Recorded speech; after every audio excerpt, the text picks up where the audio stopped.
just to give it to the Lord. We give you thanks. We give you glory, Jesus. I love what the bishop finally ended with. You are not alone. Just like problem causers. He said, no. How can you keep a baby for 9 months in your stomach, eating, walking with the baby inside, going to hospital, doing all that, and after delivering, you get a baby, you throw the baby into a pit. Anyway, now it has raised more than almost 200 babies. It gets more than 10 babies. Quarterly, the police follows him. He has the baby. And those are so-called parents. Maybe you can forget those. How many parents in Uganda who deny their children and they say these children belongs to President Museveni, Banaba Museveni? Please, when you look at the child, totally no way he or she resembles the first family. And if you ask the names, they are the Kagodo, very hard names which you can't even connect to the first family. When these children became so, but the reason is sometimes when they look around, they say, I can't manage this child, forgetting that there is God who gave them this child, who can raise this child to wherever He wants them to reach. Amen. Amen. Mama, bamama, batata. Katonda aliwo munamu.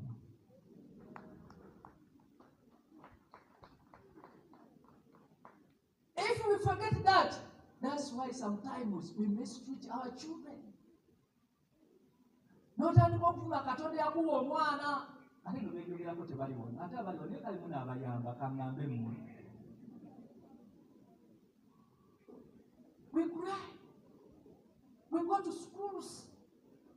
Nagende kangulumira juice. Akana bakalabika bulungi. Naye kadidde obuso. Sayiso. Kagasigase essaati ne kateeka ku mubiri. Ne nkubuuza taata, oyambadde? Naye obuso butuuzeeko wamu. Kati naye nga in the image you see somebody putting on a uniform. But when you are closer, I asked the boy, where is your father? He said, my father went away. We are with our mom. How many are you? We are 6. What does mother do? The mother, she moves soul digging for people. Now, can't she buy for your uniform? She gets money, she drinks. When she comes back, she has to beat us, she has to call with us, because the father left her in the home. Kakanyolabe eddalo ezzaala. Omwana omuleko omupe emiggo kubanga maama taata we yakola ki? Bananga abasajja muyamba abasajja.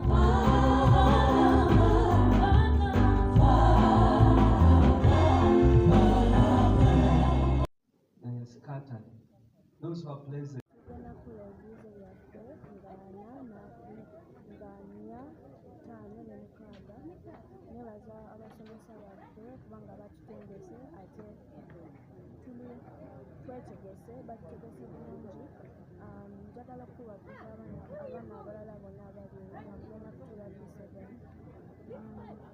Bagamba temutya bibuuzo kubanga bino ebibuuzo ebitugenda okukola biringanga ebibuuzo ebirala byonna kati temutya bibuuzo. Ddala kwebaza n'okuyozaayoza abaana baffe abatuuse mu kiseera kino eky'okukola ebibuuzo byabwe. Senior fo batandise P7 bagenda kukola ne senior 6. Nze nebaza Katonda kubanga abaana bana bakola ebibuuzo mujjukira nti be baana ba COVID. Naye Mukama yabakuuma kuba abaana baffe bangi bayonooneka, abaana bangi baabula, abalala baafa, n'abalala bazadde baalemererwa. Naye twebaza Katonda abaana batuuse ku nkomerero, abo mbayita bawanguzi. Era kyenva njagala okusaba amasomero gaffe kubanga tusanze awamu nga waliwo obuzibu bw'ensimbi. Nsaba abazadde bakwatagane n'abakulu b'amasomero naye nga mu byonna basobozesa abaana baffe okukola bibuuzo. Kiba kikyamu nnyo kubanga obanja omwana ekibuuzo atuuse ku P7 emyaka 7 n'agisoma n'agituuka n'omuma ekibuuzo. Senior 4 emyaka mingi nnyo, myaka 4, oba senior 6 emyaka 6, omwana ali mu senior n'atakola bibuuzo bya kamalirizo. Omwana oyo obulamu bwe oba obusse, sente zikoma, naye omwana ono akyagenda mu maaso. Kyenva nsaba wabeerewo enteeseganya, wakati wabeerewo endagaano, abazadde babeere beesigwa, bakole endagaano, basasule mpola, naye abaana nga bakoze ebibuuzo. Sikkiriziganya na kyakubagoba kubanga basasudde sente. Sente si ze zikola byonna.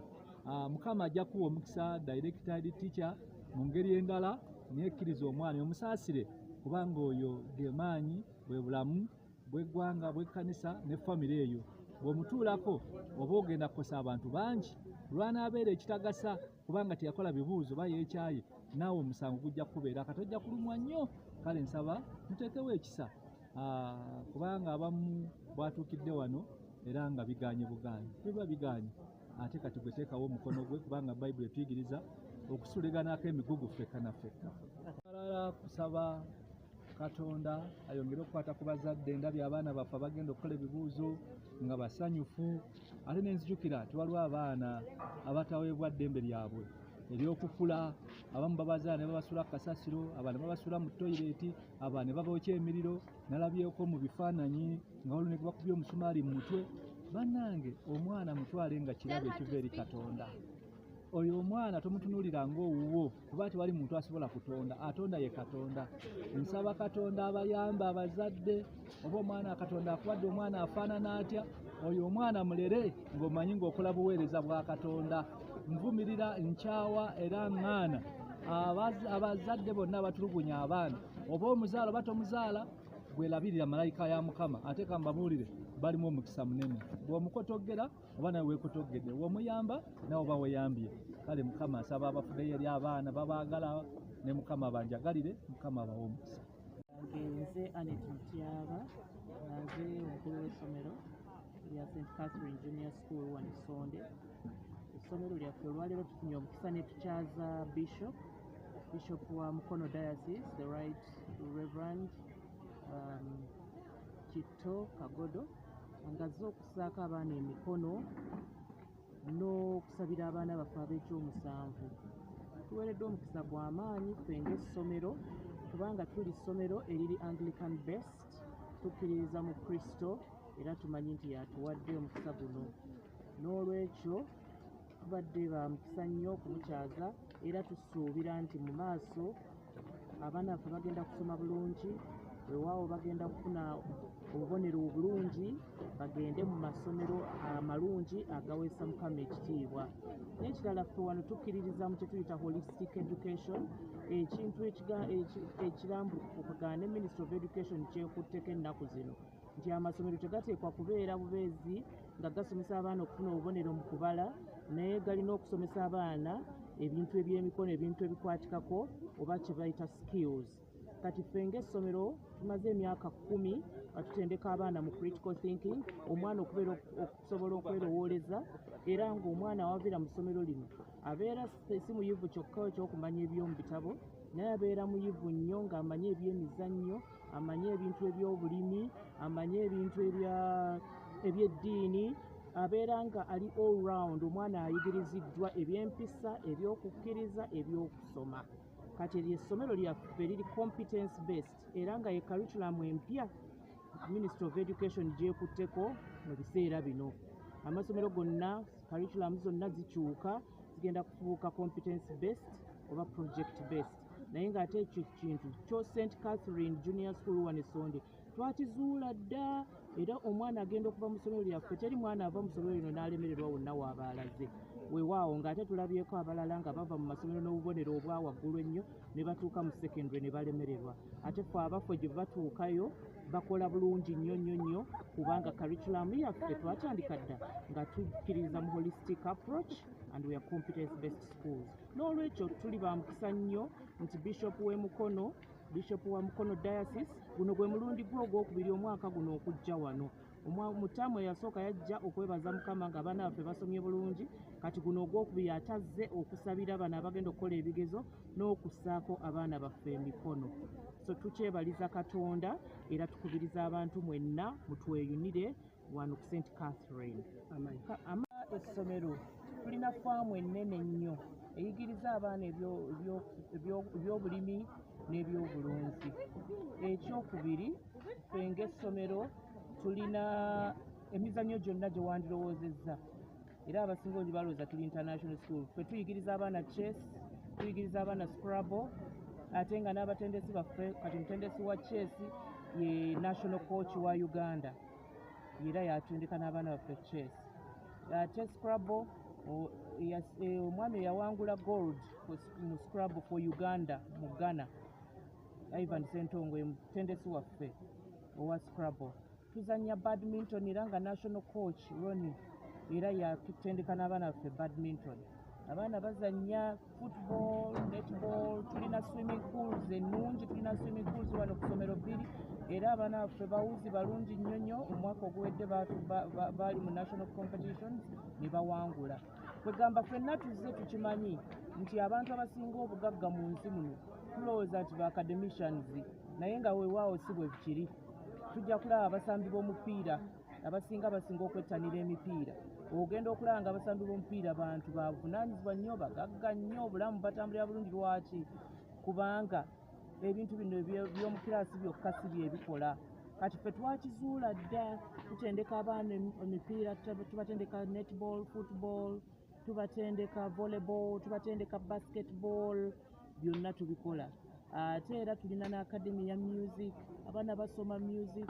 Abaana baffe era ttaamu ewedde bakola music, dance and drama festivals, nakyo tukikola.